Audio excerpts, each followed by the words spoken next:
YCP senior నేత మాజీ మంత్రి పేర్ని నాని నిన్న మచిలీపట్నం పోలీస్ స్టేషన్లో ఏ విధంగా ప్రవర్తించారో అందరూ చూశారు. మరి ఈ నేపథ్యంలోనే ఆయనపైన కేసు నమోదైంది. ఇదే అంశంపైన చర్చించడానికి మనతో పాటుగా ఉన్నారు ప్రముఖ ఆర్థిక, రాజకీయ, సామాజిక విశ్లేషకులు అప్పసాని రాజేష్ గారు. నమస్తే సార్. నమస్కారం.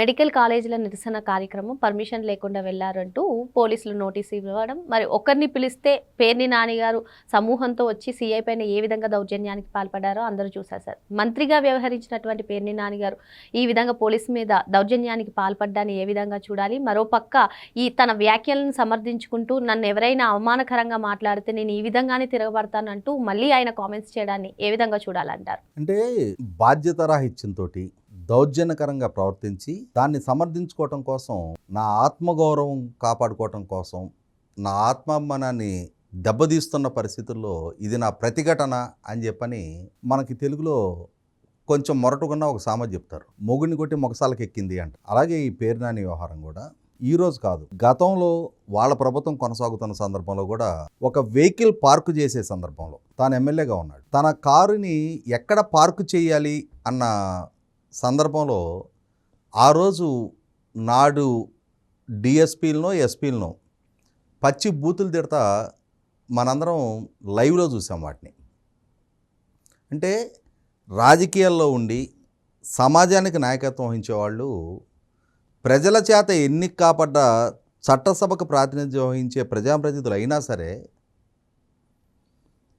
వాళ్ళు మేము సమాజానికి బాధ్యులము, సమాజానికి రోల్ మోడల్స్గా ఉండాలి, మా ప్రవర్తనని 10 మంది గమనిస్తూ ఉంటారు అన్న విధంగా కాకుండా మాకు ప్రజలు కట్టబెట్టిన ఈ విజయం, ఈ అధికారం అనేది ఇదే శాశ్వతం, మేము ఈ సమాజం ఎత్తిన నాట్యం చేసే అధికారం మాకు ప్రజలు ఇచ్చారు అన్నట్టుగా విర్రవీగటం. ఆ విర్రవీగటంలో నుంచే ఈ ప్రవర్తన ఈ విధంగా వస్తూ ఉంది. వీళ్ళు ఒక స్ట్రాటజీ ఎంచుకుంటూ ఉన్నారు. మనం పదే పదే తప్పులు చేస్తూ ఉన్నాం, ప్రభుత్వం కేసులు నమోదు చేస్తూ ఉంది. ఈ కేసులు విచారించే పోలీసులు ఎవరైతే ఉన్నారో వాళ్ళ మోరాలిటీ మనం దెబ్బతిద్దాం, వాళ్ళని భయపెడదాం, బెదిరిద్దాం, వాళ్ళ మీద దాడులు చేద్దాం. ఇక అప్పుడు ప్రభుత్వం ఎవరి ద్వారా మన మీద కేసులు నమోదు చేస్తుంది? వీళ్ళు భయపడిపోతే అప్పుడు మనం ఏం చేసినా మన అడ్డుకునే వాళ్ళు ఉండరు, అడ్డుకోవాలనే సాహసించే వాళ్ళే ఉండరు. అలా సాహసించకుండా ఉండాలి అని అంటే మనకున్న ఏకైక మార్గం దాడులు చేయటమే, బెదిరించటమే. దాంతో మీరు గమనించుకుంటే సాక్షాత్తు వాళ్ళ నాయకుడు జగన్మోహన్ రెడ్డి దగ్గర మొదలుపెట్టి పెద్ద గంభీరమైన ప్రసంగాలు చేస్తుంటాడు. సప్త సముద్రాల అవతలున్న ఈడ్చుకొచ్చి బట్టలు ఓడదీస్తా అని చెప్తుంటాడు. అదే సందర్భంలో అతను స్వతహాగా సోషల్ మీడియా కేసులు విచారణ చేస్తూ వైసీపీ వాళ్ళ తప్పులని విచారించి అరెస్టులు చేస్తూ ఉన్న పులివెందుల డిఎస్పీ నాయక్ గారిని ఏ విధంగా బెదిరించారో చూసాం. సాక్షాత్తు జగన్మోహన్ రెడ్డి గారే వివిధ ప్రెస్ మీట్లలో, ఆయన బహిరంగ సభల్లో కూడా బాహాటంగా పోలీసు అధికారుల మొరాలిటీ దెబ్బతీసే ప్రయత్నం చేస్తూ ఉన్నాడు. వల్లభనేని వంశీని పరామర్శించడానికి విజయవాడ జైలుకి వెళ్ళి ఆ జైలు బయట పెట్టిన ప్రెస్ మీట్లో కూడా వల్లభనేని వంశీ కేసు విచారిస్తున్న ఇన్స్పెక్టర్ని, ఈ ఇన్స్పెక్టర్ ఏదో నేను 1.5 yearలో రిటైర్ అయిపోతాను అంటున్నాడంట. అంటే డ్యూటీలో ఉన్న అధికారిని బెదిరిస్తూ ఉన్నాడు, కేసు విచారిస్తున్న అధికారిని బెదిరిస్తూ ఉన్నాడు. నిన్న పేర్ని నాని కూడా మొన్న వాళ్ళు మెడికల్ కాలేజీల అంశం మీద ఒక నిరసన కార్యక్రమం టేకప్ చేశారు. ఆ నిరసన కార్యక్రమానికి పోలీస్ డిపార్ట్మెంట్ నుంచి అనుమతి లేదు అని చెప్పని, ఆ కార్యక్రమంలో పాల్గొవద్దని చెప్పని పోలీసులు చెప్పారు. చెప్పినా సరే ఆ కార్యక్రమంలో పాల్గొన్నారు.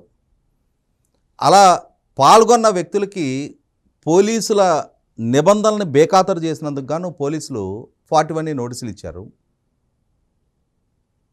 మా పార్టీ ఒక పిలిపిచ్చింది, ఆ పిలుపుకు స్పందించి మా రాజకీయ కార్యకలాపాలు స్వేచ్ఛగా నిర్వహించుకునే హక్కుని ఉపయోగపెట్టుకొని మేము మా నిరసన తెలియజేశామని చెప్పని ఒక వివరణ ఇవ్వచ్చు. అక్కడేం వీళ్ళకేం తలగొట్టి మొలయరు. చాలా చిన్న అంశం అది. ఒక నోటీస్ ఇచ్చారు, ఆ నోటీస్కి జవాబిస్తే అయిపోద్ది.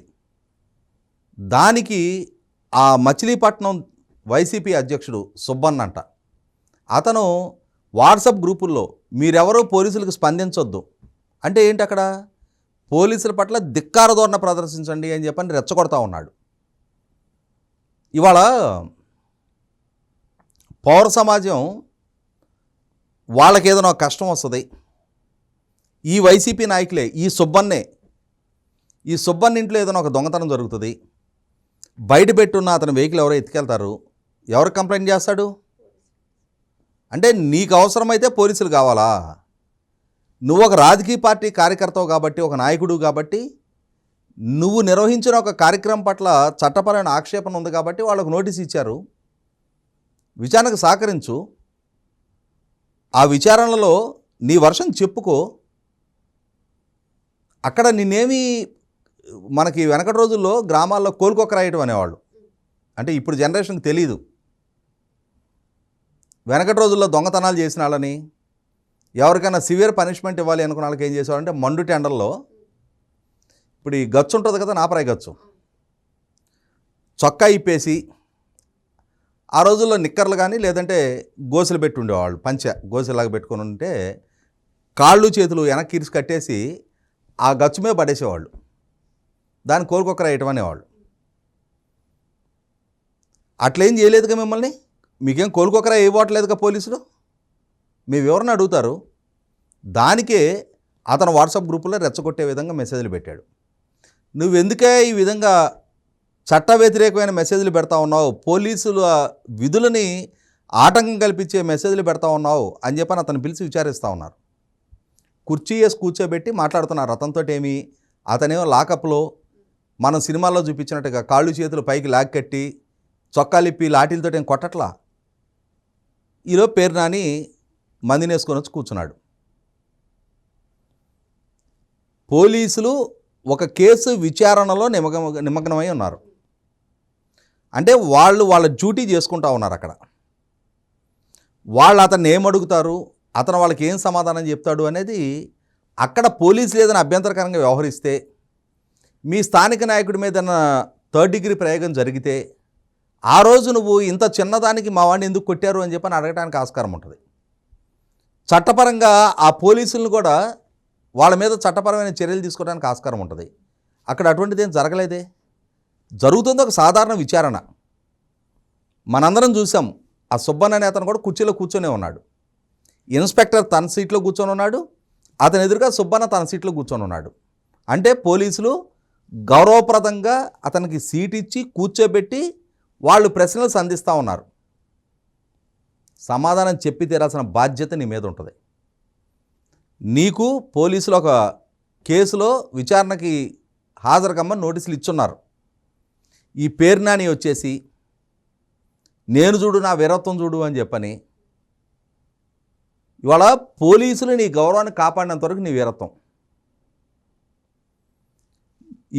అంటే ఇవాళ దశాబ్ద కాలం పైగా ప్రజా జీవితంలో ఉండి, చట్టసభలకు ఎన్నికవుతూ ఉండి, రాజ్యాంగం మీద ప్రమాణ స్వీకారం చేసిన మంత్రి పదవి వెలగబెట్టి, ఇవాళ ప్రభుత్వోద్యోగులని, అందులో సమాజంలో లా అండ్ ఆర్డర్ కాపాడాల్సిన పోలీసుల్ని వాళ్ళ విధులు నిర్వహించే సందర్భంలో నువ్వు వాళ్ళని దౌర్జన్యం చేస్తూ బెదిరిస్తూ ఉన్నావు.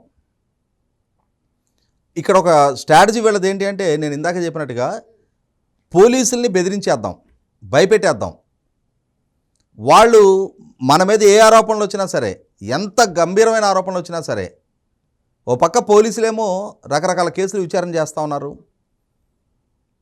పివి సునీల్ కుమారు, పిఎస్ఆర్ ఆంజనేయులు లాంటి డీజీపీ హోదాలో ఉన్న అధికారుల మీద కేసులు నమోదు చేస్తున్నారు, సస్పెండ్ చేస్తూ ఉన్నారు, అరెస్టులు చేస్తూ ఉన్నారు, జైలు పాలు చేస్తూ ఉన్నారు. కాబట్టి పోలీసులు వాళ్ళు పారదర్శకంగా విచారణలు చేస్తే మన బతుకులు మొత్తం బయటకు వస్తాయి.